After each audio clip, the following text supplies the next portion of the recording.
ভারত সেনা না সরালে চীন সামরিক পদক্ষেপ গ্রহণ করবে, বারবার এমন বার্তাই দেওয়া হচ্ছে।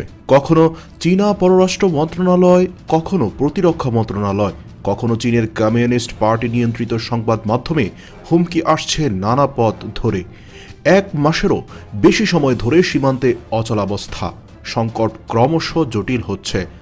1962 এর মতো আরও একটি সামরিক সংঘাতের আশঙ্কা রয়েছে মনে করছেন প্রতিরক্ষা বিশেষজ্ঞরা।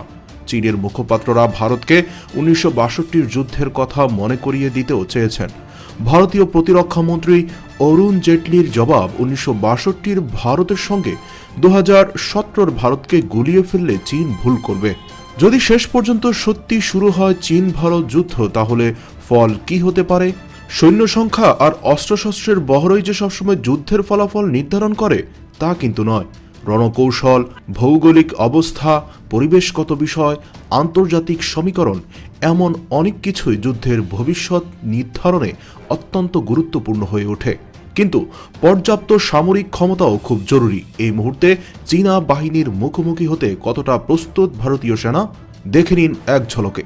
সেনাবাহিনীর আকারে ভারতের চেয়ে চীন কিছুটা এগিয়ে ঠিকই, কিন্তু চীনের ভৌগোলিক সীমা ভারতের চেয়ে অনেক বড়, তাই স্বাভাবিকভাবেই বড় বাহিনী প্রয়োজন তাদের।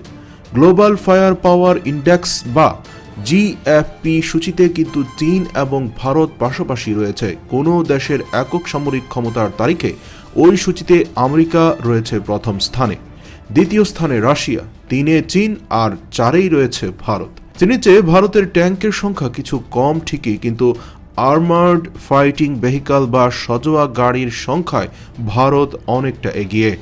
স্থল সীমান্তে যুদ্ধের জন্য গোলাবর্ষণের সক্ষমতা অত্যন্ত জরুরি। দুদেশের হাতেই বিভিন্ন ধরনের সরঞ্জাম রয়েছে, কোনোটি ভারতের হাতে বেশি, কোনোটি চীনের হাতে বেশি, কিন্তু মাল্টিপল রকেট লঞ্চারের সংখ্যায় চীন ভারতের চেয়ে অনেক বেশি এগিয়ে। এয়ারক্রাফটের সংখ্যায় চীন ভারতের চেয়ে খুব বেশি এগিয়ে নয়। ভারতের হাতে যে সংখ্যক যুদ্ধবিমান রয়েছে, নিজেদের আকাশসীমায় সুরক্ষায় তা যথেষ্ট বলে প্রতিরক্ষা বিশেষজ্ঞরা মনে করছেন। একসঙ্গে একাধিক প্রতিপক্ষের বিরুদ্ধে যদি লড়তে না হয়, তাহলে ভারতীয় বিমানবহর চীনের সঙ্গে বোঝাপড়া করতে একেবারেই সক্ষম। ক্ষেপণাস্ত্রের সংখ্যা চীনের হাতে ভারতের চেয়ে অনেক বেশি, তবে যে পরিমাণ ক্ষেপণাস্ত্র ভারতের হাতে রয়েছে, কোনো একটি যুদ্ধে তত সংখ্যক ক্ষেপণাস্ত্র ব্যবহার করার দরকারও পড়ে না বলে প্রতিরক্ষা বিশেষজ্ঞরা মনে করছেন। তবে যুদ্ধ লাগলে কি আর ভারত সব ক্ষেপণাস্ত্র ব্যবহার করে ফেলবে? তা তো কখনোই নয়। তবে সবকিছু মিলিয়ে চীনের সাথে ভারতকে বুঝে শুনেই এগুতে হবে, কারণ বরাবরই পৃথিবীর অন্যতম সেনা শক্তি হচ্ছে চীন, আর শুধুমাত্র সেনাবাহিনীর সংখ্যার দিক থেকে পৃথিবীর সর্ববৃহৎ সেনা চীনের সেনা।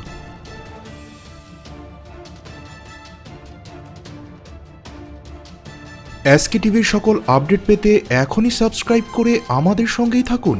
ধন্যবাদ।